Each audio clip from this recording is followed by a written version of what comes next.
Shine परिवार के सभी एसोसिएट्स, कस्टमर्स, आप सभी को राशि नसीम चेयरमैन शाइन गुरु का प्यार भरा नमस्कार। आज दिन में मैंने आप सभी लोगों से अपनी 2-3 वॉइस रिकॉर्डिंग शेयर करने की बात करी है और मैं चाहूंगा कि इस वॉइस रिकॉर्डिंग को सुनने के बाद यदि आप इन बातों से किसी भी तरह से प्रभाव में हैं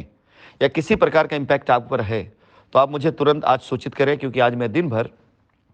आप सभी लोगों की, जो उन कस्टमर्स के लिए जिन्होंने पैसा किसी और के अकाउंट में दिया हुआ है,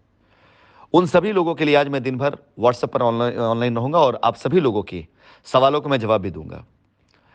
कुछ टेक्निकल चीजें मैं आपके साथ शेयर करना चाहूंगा कि यदि आपने पैसा कंपनी के अकाउंट में ना देकर किसी और के अकाउंट में दिया है और आप किसी प्रकार से उनके बहकावे में आकर लीगल में गए हैं, उनके साथ किसी पीआईएल में जुड़े हैं या उनके साथ किसी रिट में जुड़े हुए हैं, तो आपको ध्यान यह देना है कि अगर कल उस रिट, उस पीआईएल पर कंपनी की तरफ से जांच की मांग की गई कि जो सत्यता है उसे सामने लाया जाए, हम सारे सेटलमेंट के लिए तैयार हैं। और अगर आपने कंपनी अकाउंट पैसा ना देकर उनके अकाउंट पैसा दिया हुआ और वो पाया नहीं गया, तो ये आपके पैसे का क्लेम किसी प्रकार से कंपनी पर नहीं खड़ा हो पाएगा। ये कोई समस्या नहीं है, परेशान होने की जरूरत इस पे नहीं है, क्योंकि आपके सामने उस समय सही जानकारी नहीं थी, कोई रास्ता नहीं था। इसलिए शायद आपने अनजाने में ऐसा कार्य किया कि आपने उनके द्वारा दिखाए गए हर वो रास्ता चुन लिया जिस रास्ते पे उनकी बचत थी, आपके लिए उलझन थी और कंपनी को रोकने का रास्ता था। आप सभी से निवेदन है कि यदि आप किसी ऐसी पीआईएल, किसी ऐसे रेट, किसी ऐसे एफआईआर में हैं जिसमें आपने अपने पैसे का जिक्र तो किया है लेकिन पैसा आपने किसी और को दिया है, यह जिक्र आपने नहीं किया है, तो कृपया करके सबसे पहले अपने कंप्लेन को संशोधित कर लिए। या तो आप सभी लोग अपनी तरफ से एक मैसेज डालें जिसे देखने के बाद आपसे बात करके ऐसे किसी भी केस का रास्ता निकाला जा सके, क्योंकि हर एक कस्टमर जिसके पास जानकारी नहीं थी वो निरपराध है और जिसने भी आपसे ये अपराध कराया है उसका मकसद आपका पैसा दिलवाना नहीं बल्कि आपको टहलाना था, और पिछले 3 साल से आप टहल भी रहे हैं। मैं अनुरोध करूंगा आप सभी लोगों से, आपके लिए खासकर जिन लोगों ने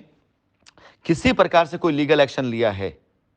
लेकिन पैसा उन्होंने एसोसिएट के अकाउंट में दिया है या कैश में दिया है, किसी और को दिया है कंपनी के नाम पर, और इसका वर्णन उन्होंने अपनी पीआईएल या अपनी रिट या अपनी एफआईआर में नहीं किया है, तो जिस वक्त न्यायालय में इस बात का ट्रायल शुरू होगा, कंपनी तैयार होगी अपनी लायबिलिटी उतारने के लिए, तो कंपनी सिर्फ उन्हीं पैसों की जिम्मेदार होगी जो पैसा कंपनी ने एक्सेप्ट किया है, जो पैसा कंपनी के पास आया है।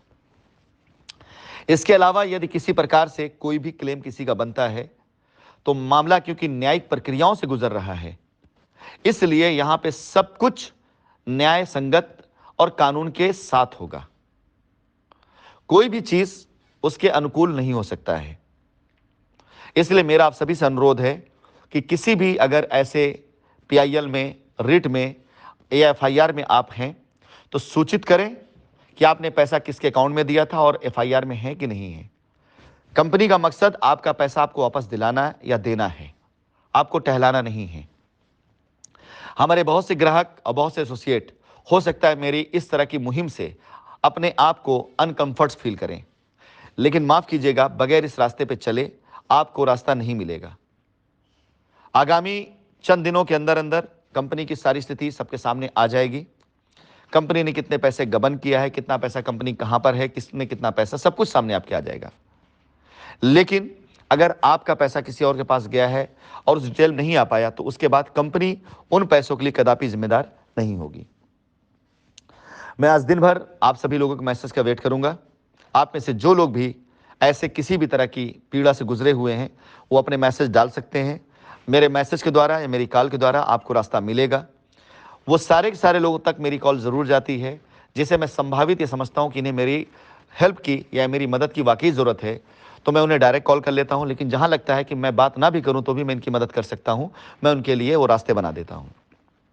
फिलहाल आपके मैसेज का मैं इंतज़ार करूँगा, उस पर मैं रिप्लाई करूँगा। धन्यवाद।